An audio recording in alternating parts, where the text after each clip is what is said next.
हमारी class GNM first year के लिए है। इसमें हम पढ़ेंगे काउंसलिंग के बारे में, काउंसलिंग क्या होती है, उसके पर्पस क्या होते हैं, टाइप्स ऑफ काउंसलिंग देखेंगे, स्टेजेस देखेंगे, फेजेस देखेंगे काउंसलिंग के, ठीक है। Difference between counselling and health education देखेंगे। पहले हम पढ़ेंगे डेफिनेशन ऑफ काउंसलिंग कि काउंसलिंग है क्या।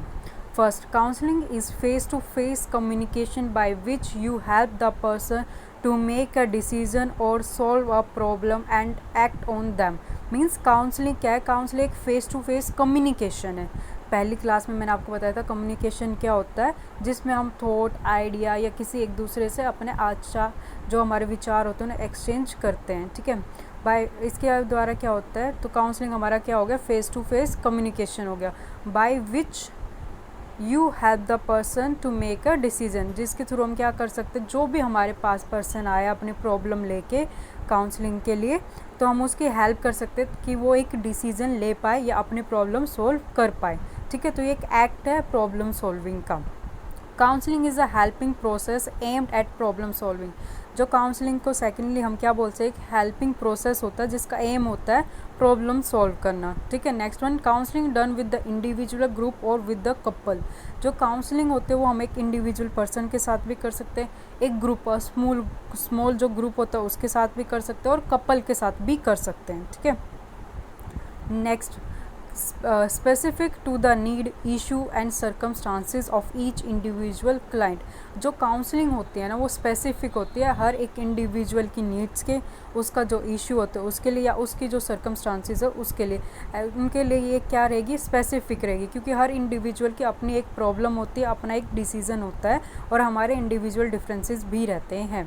Next, interactive, mutual, respectful, collaborative process. इसमें क्या होता है, जो भी काउंसलर होता है या जो क्लाइंट आता है हमारे पास काउंसलिंग लेने के लिए, तो इसमें क्या होता है, एक रिस्पेक्टफुल काउंसलिंग प्रोवाइड करते हैं, एक अच्छे पीसफुली उनको डील करते हैं हम लोग। Next is your goal directed. जो काउंसलिंग होते हैं वो सिर्फ गोल डायरेक्टेड होते हैं, जो हमारे पास प्रॉब्लम लेके पर्सन आया, क्लाइंट आया, उस प्रॉब्लम को हमें सोल्व करना है, बस ये उसका गोल रहता है कि वो पर्सन जो भी हमारे पास प्रॉब्लम लेके आए हम उसको सोल्व करवा पाए, प्रॉब्लम सॉल्विंग अप्रोच रहे हमारी। Acceptable to social and cultural context. इसमें क्या होता है, जो हमारा ये ना एक्सेप्टेबल होना चाहिए, जो भी हम काउंसलिंग प्रोवाइड कर रहे हैं किसी भी क्लाइंट को, वो सोशल एंड कल्चरल एक्सेप्टेबल होना चाहिए। ऐसा नहीं होना चाहिए कि जो पर्सन हमारे पास आया काउंसलिंग लेके हम उसे ऐसी कोई एडवाइस दें या उसकी ऐसा कोई डिसीजन मेकिंग करें जो सोशली और कल्चरली एक्सेप्ट ही ना हो पाए। Next, bring a change in attitude. इसमें क्या होता है, जब हम किसी को काउंसलिंग प्रोवाइड करते तो हम ट्राई करते हैं उसको मोटिवेट करने का, एक पॉजिटिव अप्रोच अप्लाई करने के लिए, तो जो उसका एटीट्यूड है वो भी चेंज होता है, बिहेवियर में भी चेंजेस आते हैं। तो इसमें हम क्या करते हैं, जो पर्सन के एटीट्यूड होता है उसमें हम एक चेंज लेके आते हैं, पॉजिटिव चेंज लेके आते हैं। नेक्स्ट, पर्पस ऑफ काउंसलिंग की क्या पर्पस, हम काउंसलिंग क्यों करते हैं। First, to identify the problem of person.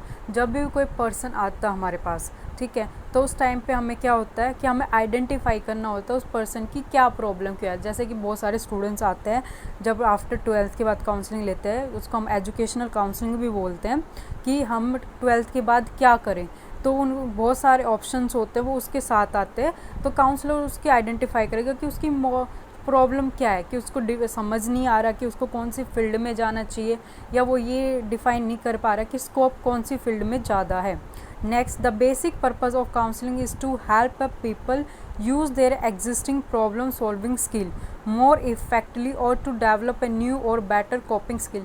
इसका नेक्स्ट पर्पस ये है कि पीपल्स को हेल्प करना है कि आप अपनी प्रॉब्लम खुद ही सॉल्व कर सकते हैं, आप अपनी प्रॉब्लम को अच्छे से सॉल्व करें और एक इफ़ेक्टिव वे में सॉल्व कर पाएँ, और एक जो लाइक कि हमारे जो प्रॉब्लम्स होते हैं लाइफ में, इवेंट्स आते रहते हैं, उससे कोप अप करने की स्किल को भी इम्प्रूव करता है और बेटर बनाता है। Next is, counsellor can not fix other people's problem. ठीक है, जो काउंसलर होता है वो फिक्स नहीं कर सकता, प्रॉब्लम्स में भी आती और जाती भी रहती है, कोई भी प्रॉब्लम हो सकती है और हर पर्सन की एक अपनी अलग प्रॉब्लम होती है, तो हम हर किसी को ऐसे एक साथ डील नहीं कर सकते। Their job is to provide an opportunity for the person to describe their feeling and problems. for themselves and then to reach decision and action that are based on informed choice। ठीक है, जो counsellor होता है उसकी job होती है कि उसे अपॉर्चुनिटी प्रोवाइड करनी होती है, मीन्स जो क्लाइंट आता है उसे एक अपॉर्चुनिटी देनी होती है कि उसकी जो फीलिंग्स है, इमोशनल है, या जो भी प्रॉब्लम या जो भी वो डिस्कस करना चाहता है वो ओपनली अब कर पाए काउंसलर से। ठीक है, ताकि हम फाइनली किसी डिसीजन पे पहुंच पाए या हम प्लान ऑफ एक्शन मेंटेन कर पाए। तो उसके लिए हमें क्या करना होता है, जो क्लाइंट आता है उसको फ्रीडम देनी होती है कि आप अपनी बात रख सकते हैं। Next, good counselling help A people build a skill they can use in solving their problem. जो एक गुड काउंसलिंग होती है, एक गुड काउंसलर होता है, वो एक पर्सन के अंदर एक मोटिवेट करता है। ठीक है, मोटिवेट होने से क्या होगा, उनकी जो डिसीजन मेकिंग स्किल होगी वो अच्छे से बिल्ड अप हो जाएगी, ताकि पर्सन अपनी प्रॉब्लम को खुद ही अच्छे से सॉल्व कर पाए। Example, if A people learn a good communication skill in dealing with their spouse, they can also use those communication skill with the children, friend और co-worker। It's good। अगर हम कोई काउंसिल किसी को कम्युनिकेशन स्किल बहुत अच्छे से सिखा देता है कि हाँ आपको अपनी बातें ऐसे एक्सप्रेस करनी चाहिए, आप अपने इमोशन ऐसे बता दे, तो वो सिर्फ ये नहीं है कि वो अपने पार्टनर के साथ या फैमिली में यूज़ कर सकते, वो इन फ्यूचर आप अपने जहाँ पे वर्क करते हो वहाँ पे भी यूज़ कर सकते हो, अपने चिल्ड्रन से बात करने में या अपनी चिल्ड्रंस की बातें सुनने में या उनकी प्रॉब्लम डिस्कस करने में भी यूज़ कर सकते हो, फ्रेंड से भी, को वर्कर के साथ भी यूज़ कर सकते हो। ये थे हमारे purpose of counselling. Next, types of counselling. ठीक है, these are common types of counselling. इसके बाद 3 मेन टाइप्स ऑफ काउंसलिंग भी होते हैं। ठीक है, तो कॉमन और टाइप्स ऑफ काउंसलिंग क्या होते हैं, marriage and family counselling, guidance and career counselling, rehabilitation counselling, mental health counselling, substance abuse counselling, educational counselling. Marriage and family counselling like कि सम ऑफ क्या होता है, जैसे पार्टनर्स होते हैं उनकी फ़ाइट हो जाती है तो वो डिवोर्स वगैरह लेना चाहते हैं या कोई और भी रीज़न हो सकता है आफ्टर मैरिज का। ठीक है, तो फैमिली उसमें क्या होगा, तो काउंसलर उनको उसके फैमिली काउंसलिंग भी प्रोवाइड कर सकते हैं फैमिली में कि मैरिज के रिगार्डिंग। या सम ऑफ को क्या होता है, मैरिज फेयर होता है, वो रिस्पॉन्सिबिलिटी ही नहीं लेना चाहते आफ्टर मैरिज की, तो उसके लिए भी काउंसलिंग प्रोवाइड कर सकते हैं। Guidance career counselling, guidance and career counselling में क्या होता है, ये काउंसलिंग हमारी कैरियर को लेके की जाती है। कि मैंने अभी आपको एग्जांपल दिया था कि एक पर्सन, एक जो स्टूडेंट है जिसने 12th पास कर लिया, उसके बाद वो किस स्ट्रीम में जाना चाहते हैं या किस फील्ड में, तो उसके रिगार्डिंग उसको काउंसलिंग प्रोवाइड की जाएगी। रिहैबिलिटेशन काउंसलिंग, रिहैबिलिटेशन काउंसलिंग मतलब होता है कि कोई पर्सन फ्रस्ट्रेट है या उसको बहुत ज़्यादा प्रॉब्लम है या उसको लग रहा है कि वो डिप्रेशन में जा रहा है, तो उसको दोबारा नॉर्मल लाइफ पे या नॉर्मल रूटीन पे लाने के लिए हम जो काउंसलिंग प्रोवाइड करते हैं। मेंटल हेल्थ काउंसलिंग लाइक कि जो मेंटली डिस्टर्ब हो जाते हैं समटाइम्स स्ट्रेस की वजह से या किसी एंजाइटी की वजह से, तो हम उनको एक पीसफुली या कैसे उनको उससे कॉप अप करना है वो काउंसलिंग प्रोवाइड करते हैं। Substance abuse counselling, substance abuse क्या होता है, कोई भी केमिकल जैसे कोकेन या अल्कोहल बहुत ज़्यादा कोई पर्सन इनटेक करता है और कम्प्लीटली उसके ऊपर डिपेंडेंट हो जाता है, तो उस चीज़ के लिए भी हम काउंसलिंग प्रोवाइड करते हैं कि आपको वो छोड़ देनी चाहिए, उसको मोटिवेट करते हैं, इंकरेज करते हैं कि वो सब्सटेंस एब्यूज़ छोड़ दे। एजुकेशनल काउंसलिंग, एजुकेशनल काउंसलिंग जो होती है वो हमारी एजुकेशन के रिगार्डिंग होती है कि किसी पर्सन जैसे 10th के बाद भी किसी को कॉमर्स लेनी होती है, किसी को आर्ट्स लेनी होती है, किसी को साइंस लेनी होती है, तो उसके रिगार्डिंग भी काउंसलिंग मिलती है। या कॉलेज टाइम में जाते हैं तो उस टाइम पे किसी को BBA करना होता है या कुछ भी फील्ड लेनी होती है, प्रोफेशनल फील्ड में जानी है, तो वो एजुकेशन के रिगार्डिंग भी, या कौन सा बेस्ट कॉलेज रहेगा, कौन सी फील्ड में स्कोप ज़्यादा अच्छा रहेगा, तो वो एजुकेशन काउंसलिंग में हम लोग उनको बताते हैं। नाउ अप्रोच, और ये ही आपकी अनदर टाइप्स ऑफ काउंसलिंग भी है जो हम उसमें करते हैं, अप्रोच इन डूइंग काउंसलिंग में करते हैं। पहला आता है आपका डायरेक्टिव। ठीक है, डायरेक्टिव में क्या होता है, और जिसको हम सेकेंडली बोलते हैं काउंसलर सेंटर और ऑथोरिटेरियन स्टाइल भी बोलते हैं। ठीक है, ये तीनों ही डायरेक्ट काउंसलिंग के नेम ही है। डायरेक्टिव या काउंसलर सेंटर भी बोल सकते हैं, ऑथोरिटेरियन स्टाइल भी बोल सकते हैं आप इसको। इसमें जो होता है काउंसलर जो रहता है वो स्ट्रॉन्ग रोल में रहता है। सिंपल डू, ये ईजी होते हैं करने के लिए। Counsellor give a advice, make a decision based on what she think is in the best interest of the client, easy है करने में। दूसरा क्या होता है, जो काउंसलर होता है, जो काउंसलिंग प्रोवाइड कर रहा है वो एडवाइस देता है, वही मेकिंग डिसीजन करता है on the behalf of the client पे, उसके इंटरेस्ट के according. Expect the client to follow her advice, और उम्मीद करता है कि जो क्लाइंट है वो काउंसलर की एडवाइस को, गाइडेंस को फॉलो करेगा। कम्प्लीटली डायरेक्टेड बाय काउंसलर, और ये कम्प्लीटली जो इसमें डिसीजन मेकिंग होते हैं, गाइडेंस प्रोवाइड की जाती है, वो काउंसलर ही प्रोवाइड करते हैं। तो ये थी हमारी डायरेक्टिव काउंसलिंग। नेक्स्ट आती है नॉन डायरेक्टिव काउंसलिंग और क्लाइंट सेंटर काउंसलिंग। ठीक है, इसमें क्या होता है, जो क्लाइंट होता है वो मेनली एक्टिव रहता है, ठीक है, और काउंसलर जो हमारा रहेगा वो पैसिव रहेगा। तो counsellor is passive mainly listener. जो काउंसलर होता है वो पैसिव रहता है, वो सिर्फ जो भी क्लाइंट बोलेगा उसको सुनता है पीसफुली, कि वो क्या कह रहा है, उसकी प्रॉब्लम क्या है, उसको वो कैसे सोल्व करना चाहता है, या उसकी डिसीजन मेकिंग का प्लान क्या है, या उसने अभी तक क्या प्लानिंग की है। Client is active, express herself freely and tell the counselor what he she wants। ठीक है, इसमें क्या होता है, जो क्लाइंट होता है फ्रीली होता है, बिल्कुल उसको फुल्ली फ्रीडम होती है कि वो अपनी फीलिंग को फुल्ली एक्सप्रेस करेगा, अपने इमोशंस को अच्छे से बताएगा, और लास्ट में वो खुद ही डिसाइड करके बताएगा कि वो क्या चाहता है, उसे क्या करना है। After careful reflection and clarification make her own decision. जब उसके बाद वो सब चीज़ें बता देता है, सब कुछ डिस्कस कर लेता है विद द काउंसलर, उसके बाद वो एक रिफ्लेक्शन देता है और क्लैरिफिकेशन दे के अपना खुद का डिसीजन बना सकता है। The main function of the counsellor is to create an atmosphere in which the client can work out his problem. इसमें एक मेन फंक्शन क्या होता है काउंसलर का, कि उसे एक ऐसा एटमोसफेयर प्रोवाइड करना होता है अपने क्लाइंट को जहाँ पर वो अपनी प्रॉब्लम से बाहर निकल के काम कर पाए, ना कि वो अपनी प्रॉब्लम से ही सर्वाइव करता रहे। Next is non authoritarian style, या फिर हम इसको बोलते हैं डायरेक्टिव नॉन डायरेक्टिव काउंसलिंग भी, क्योंकि इसमें दोनों का कॉम्बिनेशन होता है। Neither counsellor nor client control. ठीक है, ना तो इसमें पूरी तरह से काउंसलर की कंट्रोलिंग होते हैं, ना तो क्लाइंट की कंट्रोलिंग है। दोनों ही अपनी अपनी चीज़ों को डिस्कस करते हैं, अपनी गाइडेंस प्रोवाइड करते हैं, अपने एडवाइस प्रोवाइड करते हैं। मेथड ऑफ काउंसलिंग में change from client to client और even with the same client from time to time. जो मेथड्स होते हैं हमारे, जो हम टीचिंग या जो भी हम काउंसलिंग करते हैं, जैसे टीचिंग में आते हैं, टीचिंग में भी हमारे मेथड चेंज होते हैं, चाहे हम एक ही क्लास में एक ही सब्जेक्ट पढ़ा रहे हैं, लेकिन जैसे एक टॉपिक से दूसरे टॉपिक पे जाते हैं तो हमारे टीचिंग, पहले हम लेक्चर से पढ़ा रहे थे, फिर हम डिस्कशन मेथड पे भी आ जाते हैं, फिर हम पीपीटी से भी पढ़ाने लग जाते हैं। तो ऐसे ही हमारे काउंसलिंग में भी होता है कि हम क्लाइंट के अकॉर्डिंग, जो क्लाइंट को सूटेबल होता है उस मेथड के अकॉर्डिंग ही हम काउंसलिंग प्रोवाइड करते हैं। या समटाइम होता है पहले हमने एक डायरेक्टिव काउंसलिंग दी, ठीक है, उस टाइम पे उस क्लाइंट को वो हो सकता है सूटेबल हो, लेकिन नेक्स्ट टाइम वो नहीं हो सूटेबल, नेक्स्ट टाइम हो सकता है क्लाइंट काउंसलिंग सूटेबल हो, तो हम उसके अकॉर्डिंग चलते हैं। It is highly flexible. Counselling always flexible होते हैं, कभी भी कोई भी चेंजेस आता है तो उसको एक्सेप्ट किया जाता है। Freedom of choice and express is open to both the counsellor and the counsellee. ठीक है, काउंसलर जो काउंसलर प्रोवाइड करता है, काउंसली जो क्लाइंट जो काउंसलिंग लेने आया है, तो इसमें फ्रीडम होती है दोनों को अपनी बात कहने की, अपना डिसीजन रखने की, अपनी एडवाइस प्रोवाइड करवाने की। Next your elements of counselling. There are 3 elements, जो हमारे 3 ही एलिमेंट्स होते हैं जो बहुत ज़्यादा इंपॉर्टेंट है। फर्स्ट काउंसलर जो काउंसलिंग प्रोवाइड करेगा, काउंसलिंग क्लाइंट जिसको काउंसलिंग चाहिए, और एटमॉस्फेयर या एनवायरनमेंट कह सकते हैं जहाँ पे हम काउंसलिंग प्रोवाइड कर रहे हैं। वो कुछ भी हो सकता है, या तो कोई ऑफिस हो सकता है, स्कूल में प्रोवाइड की जा सकती है, कॉलेज में प्रोवाइड की जा सकती है, या कोई भी ऐसी ऑर्गेनाइजेशन जहाँ पे हम काउंसलिंग सेंटर भी ओपन कर सकते हैं, तो हेल्थ सेंटर भी हो सकते हैं जहाँ पे काउंसलिंग, वो कोई भी प्लेस हो सकता है। तो first the counsellor, a person who is professionally capable to extend help.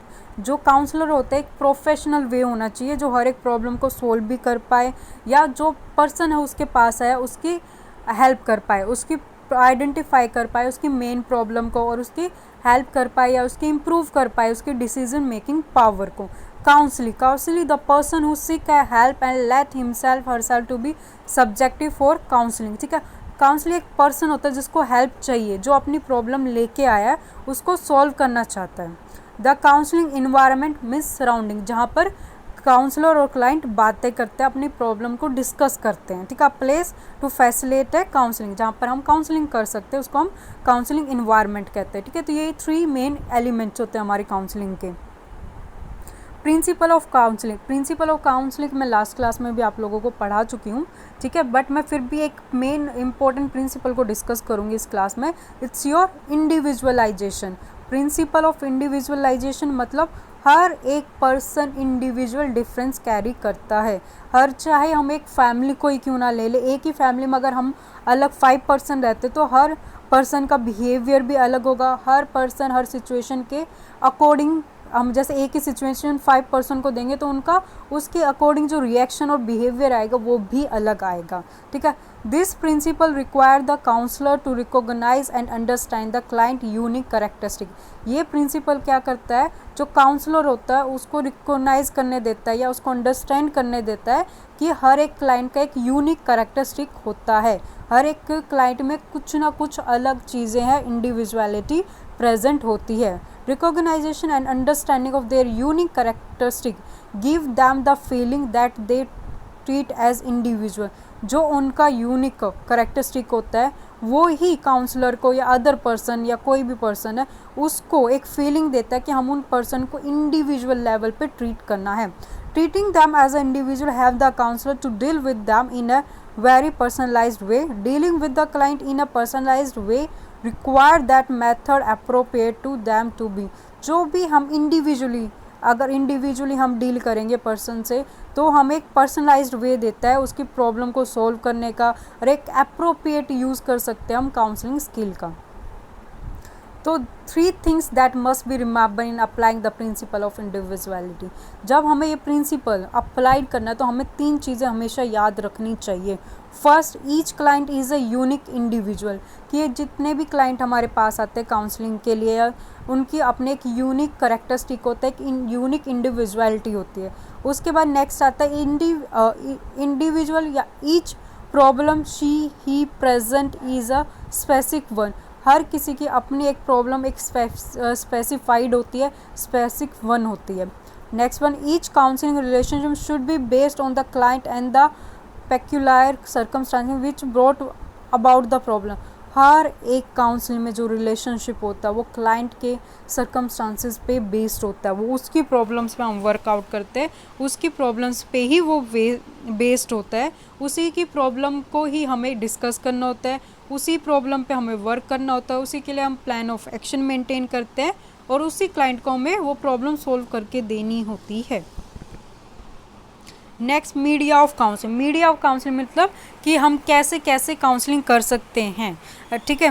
First is हम कर सकते हैं जो हमारे रीजनल सेंटर्स होते हैं वहाँ पे भी हम काउंसलिंग कर सकते हैं। स्टडी जो हमारे स्टडीज़ हो गए, जो टीचिंग में होते हैं, सम टाइम जब हम कॉलेज वगैरह भी जाते हैं तो हमें वहाँ पे भी काउंसलिंग प्रोवाइड की जाती है, तो हम स्टडी सेंटर पे भी कर सकते हैं। और मैंने डेफिनेशन में ही पढ़ाया था आपको कि काउंसलिंग जो होती है फेस टू फेस कॉन्टैक्ट होता है, तो फेस टू फेस कॉन्टैक्ट तो हम वेरी इंपॉर्टेंट होता है। हमारे इंटरव्यू में भी हो सकती है, लेटर्स पे भी कर सकते हैं, बाय ईमेल्स वगैरह। अगर हमें कोई हम डायरेक्ट टू फेस नहीं कर रहे तो हम ईमेल से या ऑनलाइन वीडियो कॉलिंग से भी कर सकते हैं, ठीक है। टेलीविज़न पे लाइक कि सम टाइम टेलीविज़न पे भी बहुत सारे प्रोग्राम्स आते हैं, ब्रॉडकास्ट के थ्रू, टेली कॉन्फ्रेंस के थ्रू कर सकते हैं, हम कॉल पे फ़ोन पे बात कर सकते हैं काउंसलर से और अपनी प्रॉब्लम का सोल्यूशन फाइंड आउट कर सकते हैं। Next, technique of counselling. Technique of counselling में 3 टेक्निक ऑफ काउंसलिंग थी, पहले डिस्कस किया था, जो आपसे डायरेक्टिव डिस्कस किया है, ठीक है, नॉन डायरेक्टिव डिस्कस किया है और आपसे इलेक्टिव काउंसलिंग भी की है मैंने डिस्कस, जिसमें हमारे दोनों डायरेक्टिव और नॉन डायरेक्टिव आते हैं। Now there is a prescriptive technique, एक और होती है। प्रिस्क्रिप्टिव टेक्निक में क्या होता है, देर इज़ वी सिर्फ एक इंडिविजुअल वे में हम एक इंडिविजुअल पर्सन को ही डील करते हैं, उसका जो भी हेल्थ प्रॉब्लम होता है उससे। नॉन डायरेक्टिव में क्या होता है, क्लाइंट कम्स, ठीक है, जो इसमें हम क्लाइंट फोकस रहता है, क्लाइंट ही अपनी सारी प्रॉब्लम्स को बताता है, क्लाइंट ही इसमें फोकस, इसको हम क्लाइंट काउंसलिंग भी बोलते हैं। क्लाइंट ही अपनी प्रॉब्लम खुद ही सॉल्व करेगा, अपनी फीलिंग एक्सप्रेस करेगा, अपना डिसीजन खुद मेक करता है। डायरेक्टिव काउंसलिंग में हमने देखा था कि जो हमारे डायरेक्टिव काउंसलर होते हैं उसमें जो काउंसलर था वो काउंसलर सेंटर्ड रहते हैं, काउंसलर अपनी एडवाइस देता है और एक्सपेक्ट करता है क्लाइंट मेरी एडवाइस को फॉलो करेगा। इलेक्टिव काउंसलिंग में जो नॉन डायरेक्टिव और डायरेक्टिव का कॉम्बिनेशन होता है कि क्लाइंट भी अपने सजेशन देगा और काउंसलर भी अपने सजेशन प्रोवाइड करेगा। तो ये 3 technique. Next step of directive counselling. अब हम डायरेक्टिव काउंसलिंग करने के भी हमारे स्टेप्स हम कैसे करेंगे। पहला, collecting a data for clinical analysis. Counsellor collect all information about the counselling from record and observation, ठीक है। फर्स्ट स्टेप हम हमेशा कहीं भी जाते हैं तो सबसे मेन स्टेप हमारा रहता है कलेक्शन ऑफ डाटा। हमेशा हमें कलेक्शन ऑफ डाटा जो हमारा रहेगा वो फोकस करना चाहिए, क्योंकि पहले हमें सारी इंफॉर्मेशन कलेक्ट करनी चाहिए अपने क्लाइंट के बारे में, उसका नेम, उसकी पास्ट हिस्ट्रीज या उसका बिहेवियर। तो हमें उसको पूरा एक रिकॉर्ड मेंटेन करना होता है, ठीक है। वो रिकॉर्ड हम जैसे उसके पहले कि हम हो सकता है हेल्थ इशू भी रहे हो तो वो भी फाइलों से जान सकते हैं या उनके फैमिली मेम्बर से बात करें। सेकेंडली, जब पर्सन हमारे पास आता है कि वो काउंसलिंग ले रहा है तो हम बाय द ऑब्जर्वेशन भी हम उसको आइडेंटिफाई कर सकते हैं, ठीक है। जैसे वो बिहेव कैसा शो कर रहा है, किस सिचुएशन पे वो हाइपर हो रहा है, कैसे वो हमसे बात करता है, ठीक है, तो वो कैसे डील कर सकता है, तो वो बाय ऑब्जर्वेशन हम देख सकते हैं। Next step, organising a relative and significant data collected, counsellor study the information and find out the area of problem.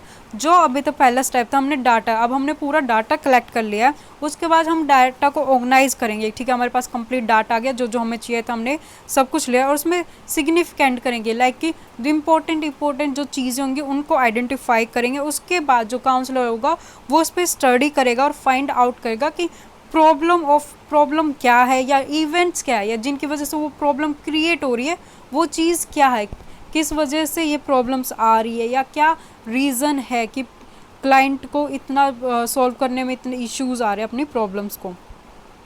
Next third, clinical diagnosis में क्या होता है, interpretation of data, the counsellor counselling both together such the cause of problem and find out the strength weakness of individual. Clinical diagnosis, we know, जैसे हम hospital में जाते हैं तो डॉक्टर पहले डाटा कलेक्ट करता है, फिर साइन और सिम्टम ऑब्जर्व करता है, फिर इन्वेस्टिगेशन कराता है, फिर एक मेन डायग्नोस प्रोवाइड करता है। सेम इन दिस, इसमें क्या होगा, काउंसलर और जो क्लाइंट है, काउंसली है, वो दोनों एक साथ बैठेंगे, अपनी बातों को रखेंगे और एक कॉज ऑफ प्रॉब्लम आइडेंटिफाई करेंगे, अपनी प्रॉब्लम को आइडेंटिफाई करेंगे और उसके बाद एक उसका सॉल्यूशन का प्लान क्रिएट करेंगे। उसके बाद एक स्ट्रेंथ देखेंगे उसकी क्या है क्लाइंट की, या वीकनेस क्या है, या वो अवेयर है भी अपनी प्रॉब्लम से या नहीं है, वो फाइंड आउट करते हैं हम इसमें।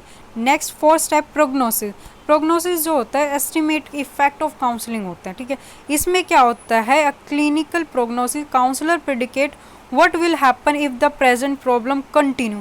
इसके अंदर हम प्रोग्नोसिस देखते हैं। प्रोग्नोसिस मतलब जो प्रॉब्लम है वो आगे जाके कितना या प्रॉब्लम क्रिएट कर सकती है, या वो किस लेवल तक कवर कर सकती है, या उसकी रिकवरी कितनी हो सकती है, या अगर वो प्रॉब्लम सॉल्व नहीं हो पाते एट प्रेजेंट तो आगे जाके उससे हमें क्या क्या प्रॉब्लम हो सकती है, ठीक है। Next fifth step, setting up of plan of action.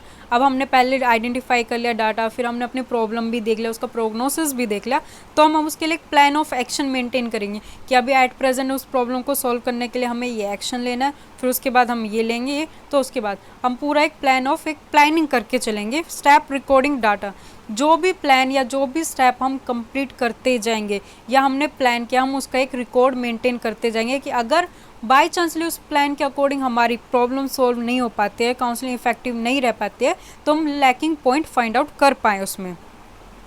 Seventh step, follow up and evaluation. Follow up very much important किया, ठीक है। प्रॉब्लम सॉल्व हो गया, उसके बाद हमने जो प्लान बनाया था उसको एक्शन में भी ले लिया है, उसके बाद मे भी हो सकता है कि वो अच्छा रहे, इफेक्टिव भी रहे, मे भी हो सकता है वो इफेक्टिव ना रहे, तो हम एक टाइम पीरियड प्रोवाइड करते हैं अपने क्लाइंट को कि आप बाद में आके फॉलो करते रहे, ताकि हमें पता लगे कि हमारे क्लाइंट की प्रॉब्लम सॉल्व हुई तो कितने लेवल तक प्रॉब्लम सॉल्व हुई है, या नहीं हुई है तो उसके बिहाइंड रीज़न क्या रहा है, और उसको हम इवेलुएट भी करते रहेंगे कि इवेल्युएशन हम देखें वो सेटिस्फाइड लेवल पे है भी या नहीं है।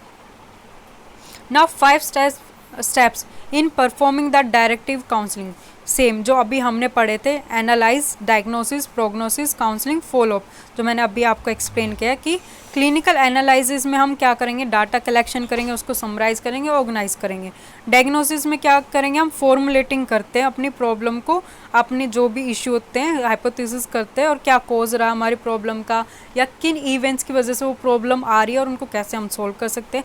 प्रोग्नोसिस में प्रिडिकेट करते हैं कि डेवलपमेंट ऑफ द प्रॉब्लम, मतलब हमारी जो प्रॉब्लम है वो किस लेवल तक जा सकती है, उसकी कितना डेवलपिंग हो सकता है, उसका रिकवरी रेट क्या रह सकता है। Counselling, the heart of the process where in the counsellor and the counselee talk and discuss the problem and by means of leading question able them the lead to develop insight. मतलब last counselling में क्या होता है, हमारा client भी हमसे हर चीज़ को share करेगा फ्रीली, और जो काउंसलर होगा वो भी उससे बातें करेगा, और लास्ट में जितने भी उनके क्वेश्चन डेवलप हो रहे हैं उनके आंसर्स फाइंड आउट करना, जो क्लाइंट क्वेश्चन करेगा उनके आंसर्स देना, या लास्ट में जो इनसाइट ऑफ क्लाइंट होगा कि वो इनर से कितना क्या जानता अपने बारे में, अपनी प्रॉब्लम के बारे में, वो क्रिएट करेंगे।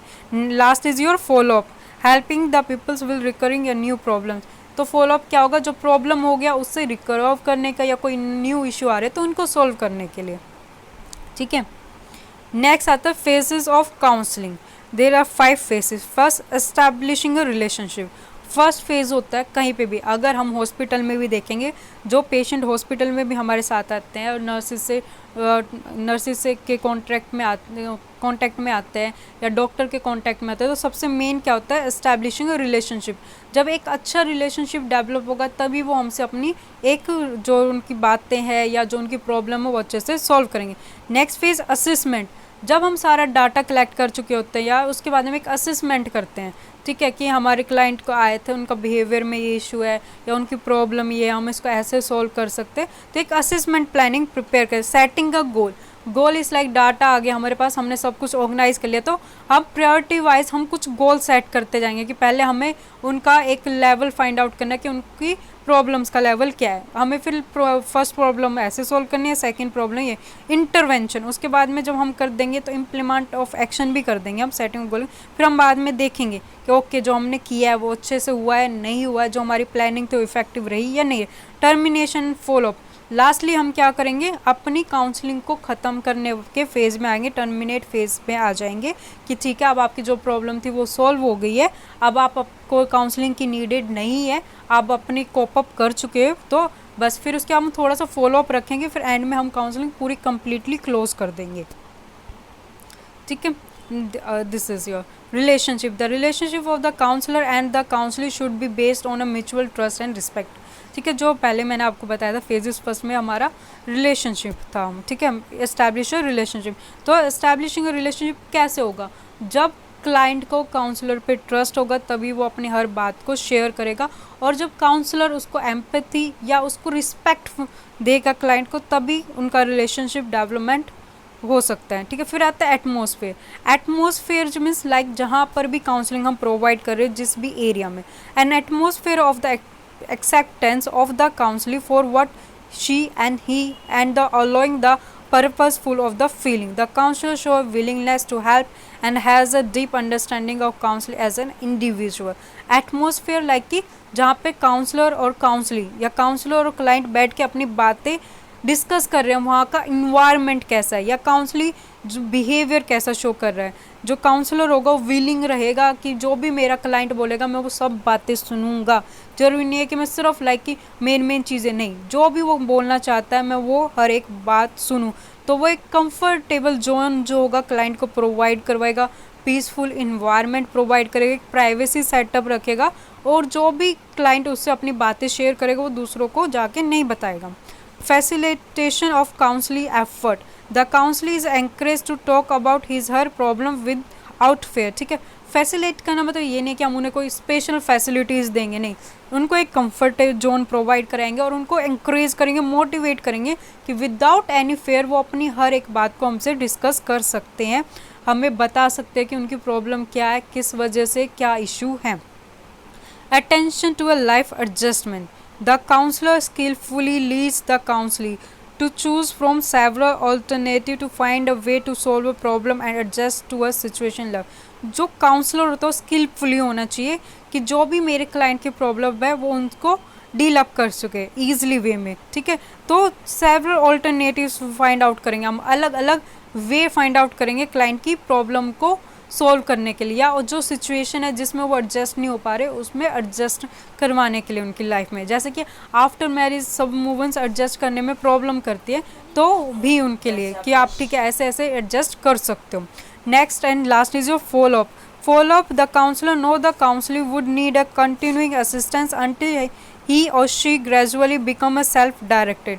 फॉलो अप में क्या होता है, जैसे हमने प्रॉब्लम बताई, प्लानिंग बता दी, उसके बाद हम उनका फॉलो अप करते रहेंगे, उनको बीच में बुलाते रहेंगे या खुद उनसे मिलते रहेंगे, देखते रहेंगे कि वो सेल्फ डायरेक्टेड है, वो खुद से अपनी प्रॉब्लम सॉल्व कर पा रहे नहीं कर पा रहे, या उनको कंटिन्यू अभी और दिनों के लिए असेसमेंट चाहिएगा, या after some time termination phase पे हम उसे स्टॉप कर सकते हैं। Now stages of counselling. Stages of counselling में हमारा जो होता है गैदर, इसे शॉर्ट फॉर्म, ठीक है, तो हम गैदर को फॉलो करते हैं, ठीक है। इसमें हम अलग अलग अल्फ़ाबेट को डिनोनेट करते हैं, अलग अलग चीज़ें। First is your G, greet a client in a friendly, helpful and respectful manner. Means हम पहले जो हमारे क्लाइंट आएगा उससे रिस्पेक्ट शो करेंगे, उसको ग्रीट करेंगे, उसका वेलकम करेंगे, उसे एक फ्रेंडली एटमॉस्फेयर प्रोवाइड करेंगे और उसको एक अच्छे से डीलिंग देंगे। Next, A for ask client about need, concern and previous issue. फिर इसमें क्या होगा, हम क्लाइंट से पूछेंगे कि आपकी प्रॉब्लम क्या है, किस लिए आप यहाँ पर आए हैं, आपको किस बारे में हमसे डिस्कस करना है, या आपके इससे पहले भी कोई इशू रहे तो वो भी आप हमसे बता सकते हैं।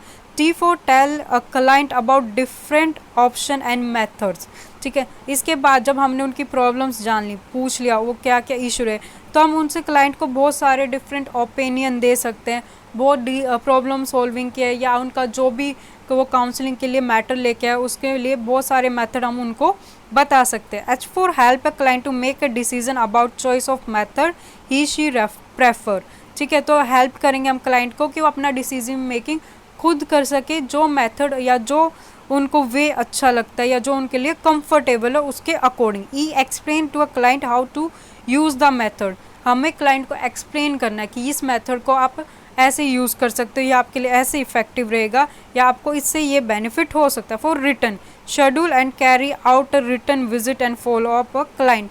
हम रिटर्न में क्या करेंगे, उसको फॉलो अप के बारे में बताएंगे कि आप बीच में आ सकते हैं, जो आपको इशू, अगर कोई न्यू इशू आता है आप वो भी डिस्कस कर सकते हैं, अगर आपका इम्प्रूवमेंट हो रहा है, आपकी प्रॉब्लम सॉल्व हो रही है तो वो भी आप हमें आके बता सकते हैं। तो ये थे हमारी stages. Now first is your greet, welcome and register client. पहले हम वेलकम करेंगे, फिर हम अपने डाटा के लिए पेशेंट का नेम, एज, उसका प्रॉब्लम, हम एक रजिस्टर मेंटेन करेंगे, ठीक है, अपने क्लाइंट का उसमें रजिस्ट्रेशन करेंगे। नेक्स्ट, प्रिपेयर अ चार्ट और रिकॉर्ड। हमें अपने क्लाइंट के लिए एक रिकॉर्ड मेंटेन करना होता है। Determine a purpose of visit, हमें देखना उसका वहाँ आने का पर्पज़ क्या है, वो किस लिए आए हैं, किस प्रॉब्लम से आए हैं।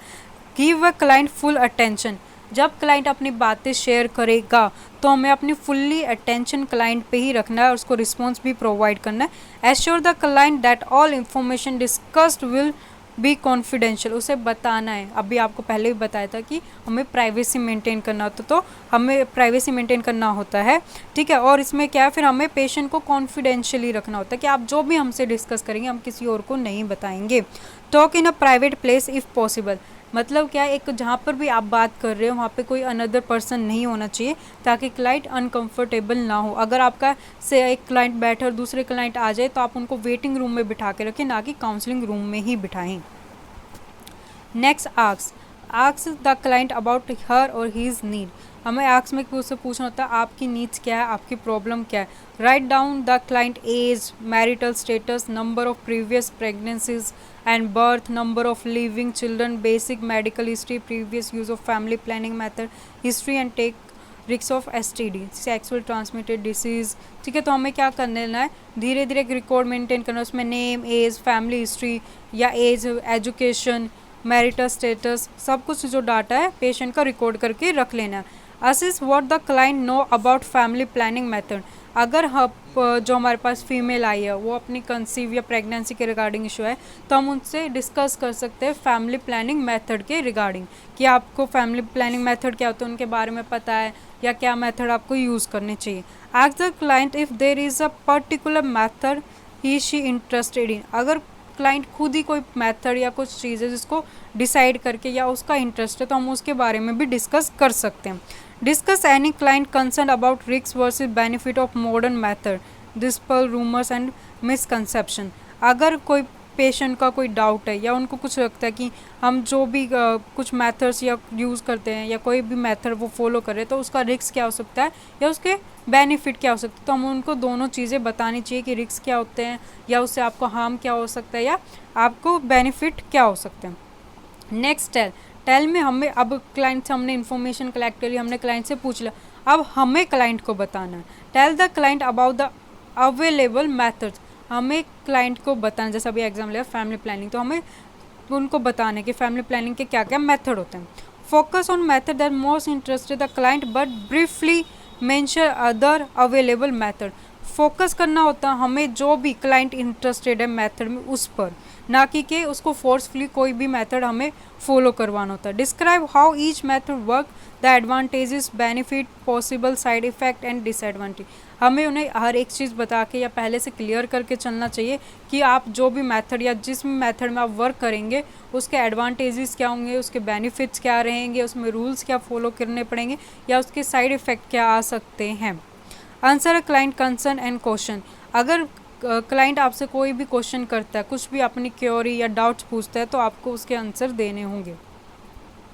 Next help, help a client to choose a method, हमें हेल्प करनी होती है क्लाइंट को, वो हम कैसे करेंगे, उनको बेनिफिट्स भी बताएंगे, एडवांटेजेस भी बताएंगे, डिसएडवांटेजेस भी बताएंगे और कैसे चूज़ करना है वो भी बताएंगे और उनका चूजिंग स्किल्स को भी इम्प्रूव करेंगे। रिपीट इन्फॉर्मेशन इफ़ नेसेसरी, अगर क्लाइंट को क्लियर नहीं होता है या जो भी पेशेंट हमारे पास आए या स्टूडेंट है उनको क्लियर नहीं है जो भी हमने बोला है तो हम उसको दोबारा से रिपीट करेंगे। Explain any procedure or lab test to be perform, अगर उन्हें कोई प्रोसीजर, कोई डिसीज़ के रिगार्डिंग आया कुछ भी है तो हम उनसे प्रोसीजर भी बता सकते हैं या कोई टेस्ट है उसके बारे में। अगर हम प्रोसीजर बताएंगे तो हमें उस प्रोसीजर की कम्प्लीटली डिटेल्स प्रोवाइड करनी है उनको कि आपको ये प्रोसीजर ऐसे करना है, आपको इस प्रोसीजर में ये स्टेप फॉलो हो सकते हैं।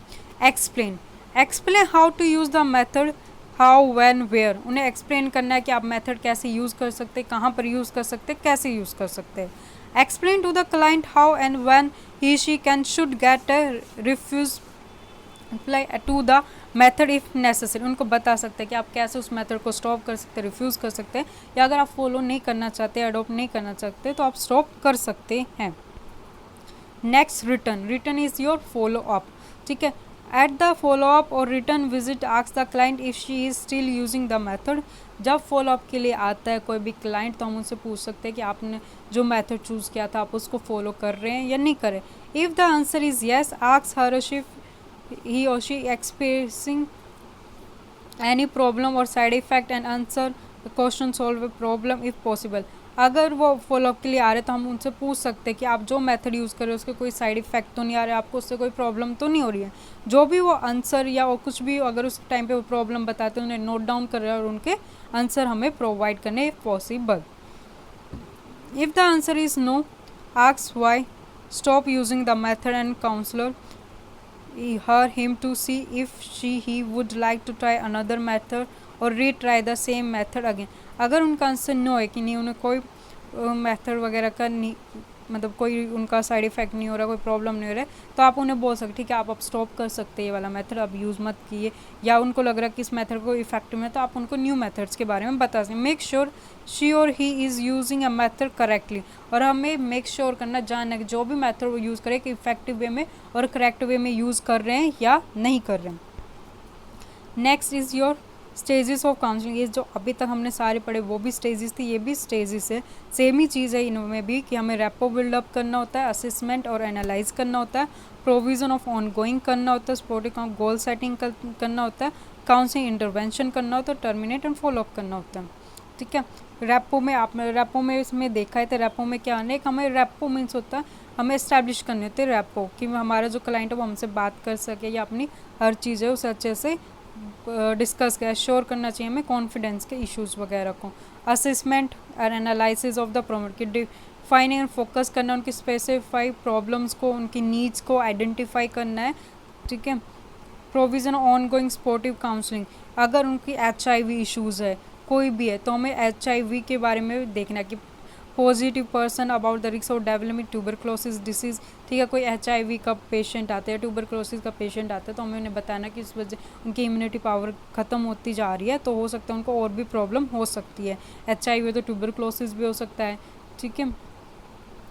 तो हमें उन्हें डॉट्स के बारे में बताना होता है, ट्यूबरक्लोसिस सेंटर के बारे में बताना होता है, या उनके कॉन्टैक्ट नंबर भी हम उनको प्रोवाइड कर सकते हैं। नेक्स्ट योर गोल सेटिंग, जब हम प्रॉब्लम्स वगैरह के फाइंड आउट करें तो हमें सेटिंग करने होते हैं। लाइक जैसा हमने अभी लिया था HIV हमारा एग्जाम्पल था, तो पहले हमें उनका HIV की काउंसलिंग प्रोवाइड किया। HIV होता है क्या, उससे क्या क्या प्रॉब्लम हो सकता है, उससे आपका इम्यूनिटी पावर जा सकता है, किन वजह से हो HIV हो सकता है। तो उसके बाद हम क्या करेंगे कि पहला हमारा क्या रहेगा कि हम सारे उनके टेस्ट करवाएं, उसके बाद उनको अंडरस्टैंड करवाएं, ठीक है। कि अगर वो टेस्ट के लिए नहीं समझ पा रहे हैं कि टेस्ट क्यों हो रहा है उनका, या टेस्ट से वो फेयर कर रहे हैं, तो हमें उन्हें बताना है, एक्सप्लेन करना है और इंकरेज करना है कि वो अपने हर एक फेयर से या अपने आप को प्रिपेयर कर पाए टेस्ट के लिए, और उसके बाद जो उसका रिजल्ट आएगा उसके लिए भी। Prepare the client for any type of test, ठीक है, चाहे वो नेगेटिव आए चाहे वो पॉजिटिव है, वो अनदर थिंग होता है हमारा। काउंसलिंग इंटरवेंशन, तो key factor during post test counselling, cross check the result with the client, जो भी हमारे जो रिजल्ट आउटकम होंगे हमें क्लाइंट के साथ उनको क्रॉस चेक करना है। Provide the result to the client in a person, हमें प्रोवाइड करना है अपने क्लाइंट को। आस्क द, जो भी हमारे रिजल्ट होंगे, ask the client summarise what was discussed last time, और हमें पूछना है कि अभी तक जो हमने डिस्कस किया वो क्या हमने आपसे डिस्कस किया, किस बारे में किया। और जब नेक्स्ट टाइम भी फॉलोअप के लिए आते हैं, दोबारा से वो काउंसलिंग के लिए आते हैं, तो उनसे पूछना हमने लास्ट टाइम क्या डिस्कस किया था। टर्मिनेशन एंड फॉलोअप, टर्मिनेशन ठीक फिलाइज योर लास्ट फेज होता है हमारा काउंसलिंग का, कि HIV counselling does not end with the diagnosis of the client of HIV status. Ask the client to come with his or her partner, counseling their family member to accept them as a part of family member and help them to live comfortable life, ठीक है। तो HIV अगर कोई patient है, तो जो example हमने example लिया कि HIV का कोई पेशेंट आता है काउंसलिंग से, अगर वो पॉजिटिव भी आ जाता है तो उसका हम कोई डायग्नोसिस के साथ उसका कोई एंडिंग नहीं होता है, तो हमें उसको बोलना कि आप अपने पार्टनर के साथ आइए या कोई फैमिली मेम्बर के साथ आइए। तो हम क्या कर सकते, पहले उनके पार्टनर को काउंसलिंग प्रोवाइड करेंगे, फिर फैमिली मेम्बर्स को भी काउंसलिंग प्रोवाइड करेंगे कि आप अपने इस पर्सन को जिनको HIV है आप एक्सेप्ट करें, उनको अपने एज अ फैमिली मेम्बर माने और एक लाइफ कंफर्टेबल रहे उनकी। Next the stages of a counselling session, अभी तक जो हमने स्टेजेस पढ़ी थी वो हमने काउंसलिंग की पढ़ी थी। अब हम जो स्टेजेस पढ़ेंगे वो काउंसलिंग सेशन की पढ़ेंगे, ठीक है, कि हमें कैसे कैसे काउंसलिंग सेशन रखने थे। First you open the session, open session मतलब क्या होता है, स्टार्टिंग, जब हम काउंसलिंग स्टार्ट कर रहे हैं वो वाला फेज होता है। तो इसमें क्या करते हैं, हम आइडेंटिफाई करते हैं purpose and establish A constructive and सब ऑर्डिनेट सेंटर्ड टोन, ठीक है। तो हम इसमें क्या करेंगे, आइडेंटिफाई करेंगे जो भी पर्पस वगैरह होंगे उनको, और एक एस्टैब्लिश करेंगे constructive and subordinate centre tone को। Next discuss the issue, discuss the issue क्या है, जब हमने उनको देख लिया आगे है, हमने ओपन सेशन रख दिया, आइडेंटिफाई कर लिया हमने उनकी प्रॉब्लम्स वगैरह को, तो इसके बाद हम डिस्कस करना स्टार्ट करते हैं जो भी क्लाइंट का इशू होगा, जो भी लाइक अभी चाहे HIV पेशेंट हो, चाहे ट्यूबरक्लोसिस पेशेंट आए हो, या स्टूडेंट अपनी कैरियर काउंसलिंग के लिए आया, तो हम उसके ऊपर अब डिस्कशन करना स्टार्ट करेंगे। Have the subordinate develop an understanding of the issue and viable goal to effectively deal with them. Develop a plan, अब उसके बाद जब हमने सब कुछ डिस्कस कर लिया, सारी प्रॉब्लम्स देख लिया, इवेंट्स देख लिया, तो उसके बाद हम एक प्लान मेकिंग करेंगे, एक प्लान बना के चलेंगे अपनी प्रॉब्लम को सॉल्व आउट करने के लिए। Develop an action plan with the subordinate, the plan that evolves from the counseling process must be action focused and facilitate both leader and subordinate attention toward resolving the identified developed needs, ठीक है। जो हमारा plan of action होगा, जब हम उस पर focus काम करना स्टार्ट करेंगे, फोकस करना स्टार्ट करेंगे, तो उसमें क्या होगा, जो भी हमारा एक्शन फोकस रहेगा वो क्या रहेगा, जो हमारा लीडर है और जो सबऑर्डिनेटर है उन दोनों का फोकस रहना चाहिए, जो प्रॉब्लम आई है या जो भी नीड्स है उसको आइडेंटिफाई करने में। क्लोज द सेशन, जो हमारा लास्टली हम क्लोज कर देंगे क्योंकि हमने अपने प्रॉब्लम आइडेंटिफाई किया, उस पर प्लान लगा दिया, तो जो क्लोज करने लगेंगे तो इम्प्लीमेंटेशन देखेंगे, जो लीडर का रोल था वो सपोर्टिव था कैसा था वो देखेंगे, उसकी वजह से क्या बेनिफिट हुआ वो देखेंगे, और हमारा जो प्लान किया था वो इफ़ेक्टिव था भी या नहीं था वो भी देखेंगे, और ensure a plan is specific enough to drive a behavior need to affect the development of needs भी देखेंगे। डेवलप प्लान ऑफ एक्शन के अंदर हमारा क्या क्या आना चाहिए, action should B facilitate the attainment of the goal, जो भी हम प्लान बनाएंगे हमें उसमें एक चीज़ फोकस रखना है कि जो भी हमारे गोल्स है वो हम अचीव कर पाए। प्लान में entail contacting referral agencies, action should be specific enough to drive a behaviour, जो भी हम एक्शन करेंगे वो स्पेसिफिक होने चाहिए, अननेसेसरी नहीं होने चाहिए। ठीक है। एंड जब हम क्लोज करते तो उस टाइम पे हम समराइज करेंगे अपनी पूरी काउंसलिंग को कि हम किस प्रॉब्लम से हमने स्टार्टिंग किया था, क्या उसको हमारे सॉल्व करने के लिए हमने क्या क्या स्टेप लिए, हमारे गोल क्या थे और हमारे कौन से मेथड्स के थ्रू हमने किया। Next is qualities of counsellor, कि हमारे काउंसलर के अंदर क्या क्या क्वालिटीज़ होनी चाहिए। Genuineness, listening, unconditional positive regard, believing in a client. मतलब जो भी हमारा काउंसलर होगा या जो पर्सन काउंसलिंग प्रोवाइड कर रहा है वो एक जेन्युइनली और एक जीनियसनेस उसमें होनी चाहिए और वो जेन्युइनली बात करे। लिसनिंग, वो पीसफुली और केयरफुली और फोकस्ड लिसनर होना चाहिए कि उसका क्लाइंट जो भी बोल रहा है वो अच्छे से सुन ले। अनकंडीशनल पॉजिटिव रिगार्ड्स, उसको हर कंडीशन में पॉजिटिव बिहेवियर ही शो करना है, पॉजिटिव वे में ही रहना है। बिलीविंग इन क्लाइंट, जो भी क्लाइंट बोलेगा वो उसकी बातों पे बिलीव करे, अपनी क्लाइंट की प्रॉब्लम्स को अच्छे से जाने। Make a client aware of various alternatives available and explain advantages and disadvantages and implication. जो भी वो क्लाइंट से बात करेगा उसे बताना कि अगर आपका ये प्लान इफेक्टिव नहीं है तो इसके दूसरे प्लान हम ले सकते हैं। और हर एक मेथड के लिए या जो भी इश्यूज आए, जो भी आप उसके लिए प्लान या मेथड बता रहे हो तो आप उसके एडवांटेजेस डिसएडवांटेजेस भी बताओगे। रिकॉग्नाइज योर ओन लिमिटेशन, हमें क्या करना, जो हमारा काउंसलर उसे भी अपनी लिमिटेशंस पता होनी चाहिए कि मैं उसको कहाँ तक काउंसलिंग प्रोवाइड कर सकता हूँ या किस वे में काउंसलिंग प्रोवाइड कर सकते हैं, या हमारी काउंसलिंग कहाँ तक इफ़ेक्टिव रह सकती है, या जो भी मैं काउंसलिंग बता रहा हूँ वो कहाँ तक ही फॉलो की जा सकती है। पेशेंस, जब भी हम कोई, चाहे वो क्लाइंट हो या काउंसलर हो, एक उसमें एक क्षमता होनी चाहिए कि ठीक है, सम टाइम क्या होता है क्लाइंट बताते बताते एग्रेशन शो कर जाते हैं, तो उस टाइम पे भी वो ऐसा नहीं चाहिए कि क्लाइंट एंगर शो करे तो जो काउंसलर वो भी एंगर शो कर दे। Do not block free expression of feeling, ऐसे हमें नहीं बैठना कि हाँ क्लाइंट हमें बताए जा रहा है अपनी प्रॉब्लम और हम कोई रिस्पॉन्स शो ना करें। अगर क्लाइंट कुछ भी हमसे डिस्कस करता है तो हमें बीच बीच में रिस्पॉन्स शो करना होता है ताकि क्लाइंट को ये लगे कि हाँ हम उनकी बातें सुन रहे हैं और हम समझ रहे हैं। नॉन जजमेंटल, हम किसी भी क्लाइंट को किसी भी चीज़ पे लेके जज नहीं कर सकते हैं, हमें नॉन जजमेंटल रहना, चाहे वो कोई, चाहे रिलीजन बेस हो, चाहे सेक्स बेस हो, कोई भी रीज़न क्यों ना हो। Being in a control, stay focus and do not wander all over the place, हमें क्या है एक कंट्रोल वे में रहना, कंट्रोल स्टे और फोकस्ड रहना है। ऐसा नहीं है कि ठीक है आज हम सुन लिया है लेकिन हम उस पर कोई एक्शन नहीं। जो भी हमारा क्लाइंट हमें प्रॉब्लम बताए तो सम ऑफ लेवल का एक्शन हमें तभी लेना है, तभी उसकी प्रॉब्लम सॉल्व करवानी है। नॉलेजेबल, और हम जो भी चीज़ें बताए वो नॉलेजेबल होनी चाहिए और उन क्लाइंट को नॉलेज देने से पहले हमारे पास भी उसकी कंप्लीट नॉलेज होनी चाहिए। स्किल्स ऑफ काउंसलर, अब क्या क्या स्किल्स होने चाहिए हमारी मार्क। लिसन एक्टिवली, जो हमारा काउंसलर वो एक लिसन जो करेगा वो एक्टिवली होनी चाहिए और एक्टिवली रिस्पॉन्स देना चाहिए उसको।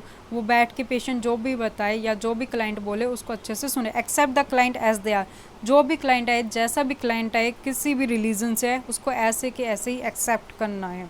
Listen to what your client say and how they say it, उन्हें सुनना है कि आपका क्लाइंट क्या कह रहा है, कैसे कह रहा है, और जो भी वो टोन में बोल रहा है या जो उसके फेशियल एक्सप्रेशन होंगे या उसका जो भी गेस्चर होगा वो हमें नोटिस करना, ऑब्जर्व करना और नोट डाउन करना कि वो हो सकता है समटाइम क्लाइंट होते हैं कुछ एक सेम सेंटेंस को बार बार रिपीट करते रहते हैं और वो मेनली उसी पे फोकस करते हैं, तो हम उसे नोट डाउन करके रख सकते हैं। Keep silent, sometime give your client to think, ask a question, ठीक है, एक साइलेंट मेंटेन करना, अननेसेसरी नॉइज़ वहाँ पे क्रिएट नहीं करके रखनी, या आपका क्लाइंट बोल रहा है और आप बीच बीच में बोल रहे हो, वो चीज़ें भी नहीं करनी है। अपने क्लाइंट को टाइम देना कि वो सोचे, बोले, उसको जो भी क्वेश्चन पूछना वो पूछे। सीट कंफर्टेबली, आपके क्लाइंट जो है वो भी कंफर्टेबल जोन में रहना चाहिए, सेम जो काउंसलर वो भी कंफर्टेबल जोन में रहना चाहिए।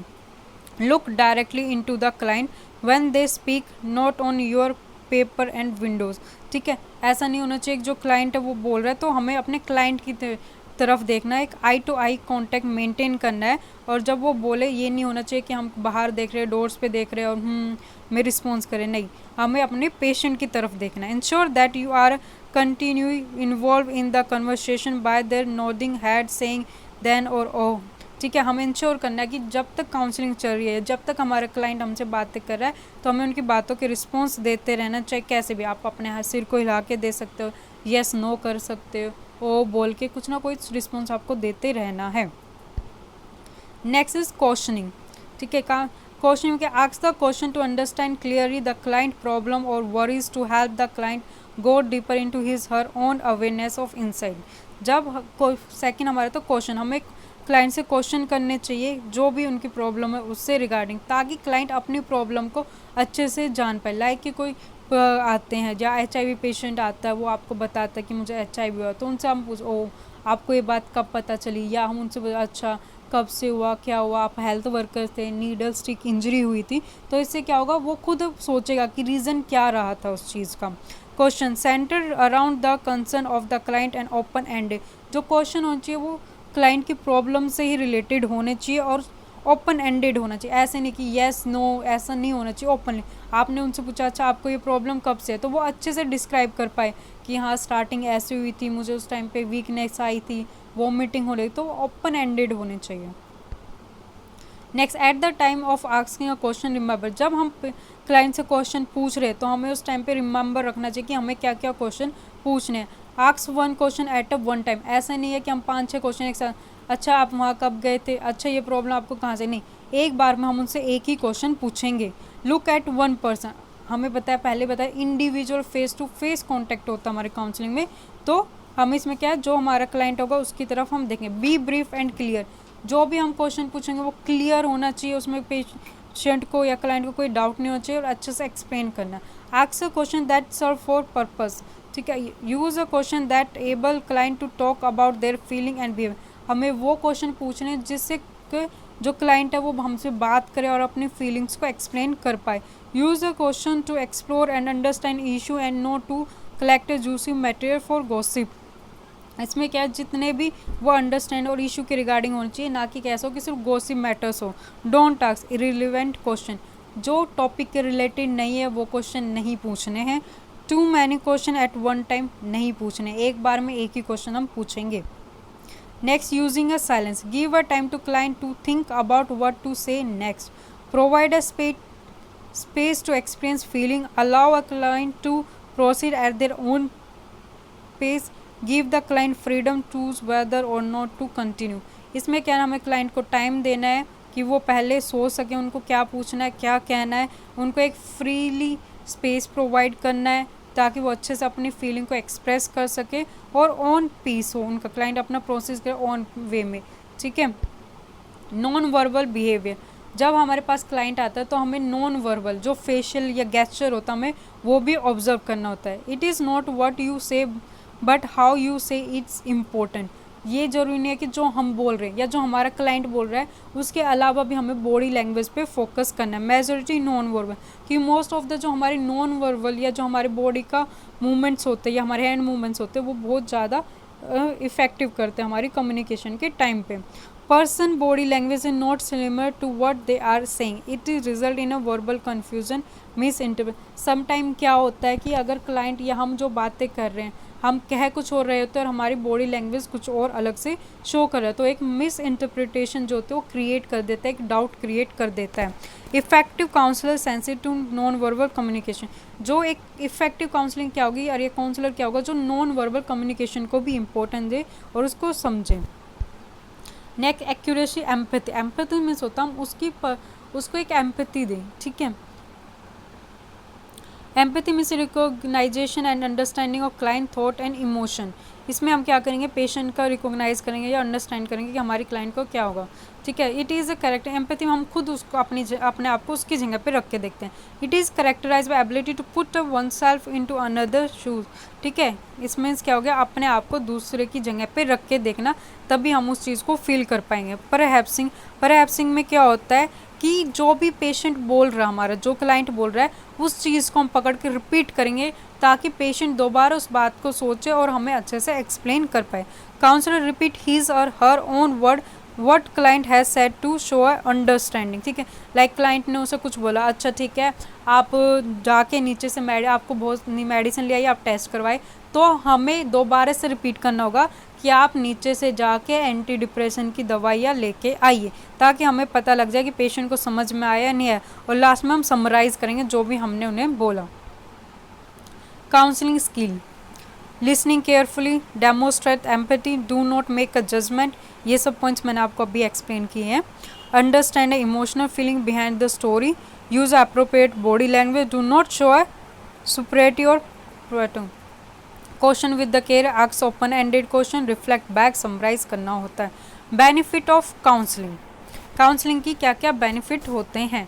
Help the person being a counsel to understand, counselling जो एक हेल्प करती है क्लाइंट को कि वो अंडरस्टैंड कर पाए अपने आप को।